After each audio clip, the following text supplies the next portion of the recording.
बिस्मिल्लाहिर्रहमानिर्रहीम। अस्सलाम वालेकुम। आज मैं आप सबके लिए एक मज़ेदार से चॉकलेट डिज़र्ट की रेसिपी लेके आई हूँ जो कि बिल्कुल चॉकलेट चीज़ केक की तरह टेस्ट करता है। इसमें ना ही किसी कंडेंस मिल्क का इस्तेमाल है, ना ही बटर का और ना ही किसी जेलेटिन का इस्तेमाल है। सारे अज्जा घर पे आराम से मौजूद होते हैं। तो चलिए शुरू करते हैं। सबसे पहले हम लेंगे क्रीम वाली चॉकलेट कुकीज़ जिसके अंदर क्रीम की फिलिंग हो। मैंने यहाँ पे बर्बन कुकीज़ ली हैं, आप कोई भी कुकीज़ ले सकते हैं। इसका हम क्रीम और ऊपर की बिस्किट दोनों अलग अलग कर देंगे। तो पहले हम बिस्किट को कोर्स चॉप करेंगे, यानी थोड़ा सा मोटा करके इसको पीसेंगे।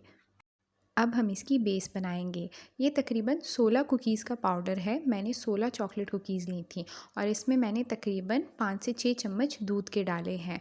आप चाहें तो बटर का इस्तेमाल भी कर सकते हैं, लेकिन दूध से भी ये बहुत मज़े की बेस बना लेता है। अब इसको मैंने अच्छे से पेस्ट की शक्ल में थोड़ा सा मैश कर लिया और इसको हम अपनी डिज़ायर्ड बर्तन, यानी जिसमें हमने केक बनाना है या डिज़र्ट बनाना है, उसमें हम डाल देंगे और नीचे इस तरह से इसकी एक फ़्लैट लेयर से फैला लेंगे। इसको फ्रिज में रख देंगे तकरीबन आधे घंटे के लिए।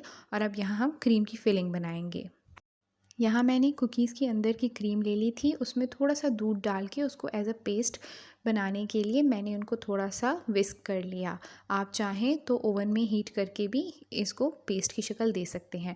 फिर मैंने इसमें तकरीबन 150 ग्राम जो है मैंने क्रीम डाला। आप चाहें तो टेट्रा पैक का एक पूरा पैक क्रीम भी डाल सकते हैं और इसको मैंने अच्छे से मिक्स करके साइड पे रख लिया। अब दूसरी तरफ हम बनाएंगे इसका जो थिक वाला पार्ट है वो। तो यहाँ मैंने तकरीबन 1 कप दूध लिया, उसमें मैंने आधा कप चीनी डाल के उसको थोड़ा सा पकाया। थोड़ी देर पकाने के बाद इसमें मैंने तकरीबन 2 बड़े टेबलस्पून की कॉर्नफ्लावर की स्लरी बना के डाल दी थी और इसको मैंने उसके बाद फिर तकरीबन 1 से 1.5 मिनट के लिए पकाया। ये देखें, जब ये साइड छोड़े और साइड पे बबल्स बनाए, इसका मतलब थिक हो रहा है। इस पॉइंट पे आके आपको आंच बंद कर देनी है और तकरीबन 1 टीस्पून जितना वनीला एसेंस डाल के इसको मिक्स कर देना है। और मिक्स करते करते अगर आप इसको चॉकलेट का और फ्लेवर देना चाहते हैं तो आप 1 छोटा चम्मच कोको पाउडर डाल के इसको मिक्स कर सकते हैं। लेकिन इस टाइम पे इसको देखें, इस तरह चूल्हे से उतार के अच्छे से मिक्स कर लें। थोड़ा सा ठंडा होने दें। थोड़ा सा ठंडा होने के बाद, यानी रूम टेम्परेचर पे लाने के बाद, इसमें हम वो दूसरा क्रीम वाला बैटर डाल देंगे। दोनों को एक ही जगह पे मिक्स कर लेंगे और जो कॉर्नफ्लावर जिसमें हमने डाला है वो इसको थिक कर लेगा, यानी इसको अच्छे से पकड़ लेगा। जैसे कस्टर्ड में कॉर्नफ्लावर होता है या किसी और चीज़ में हम कॉर्नफ्लावर डालते हैं, वो उस चीज़ को अच्छी सी पेस्ट वाली शक्ल दे देता है। अब जो लेयर हमने फ्रिज में ठंडे होने के लिए रखी थी वो निकाल देंगे और उस पे ये पूरा बैटर आराम से एक लेवल में पोर कर देंगे।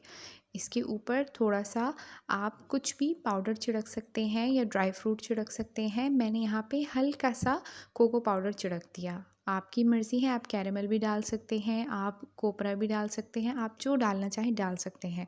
और इसको इसके बाद हम फ्रिज में तकरीबन 6 से 8 घंटे के लिए जमने के लिए छोड़ देंगे ताकि कॉर्नफ्लावर मज़ीद ठंडा होकर इसको शेप दे दे। और ये मेरी एक और एक्सपेरिमेंटल रेसिपी, यानी तजुर्बे वाली रेसिपी बनके तैयार हो गई है। लेकिन ये बहुत मज़े की थी, बहुत रिच थी फ्लेवर में और बिल्कुल ऐसा फ़ील नहीं हो रहा था कि घर के नॉर्मल अज्जा से बनके तैयार हुई है।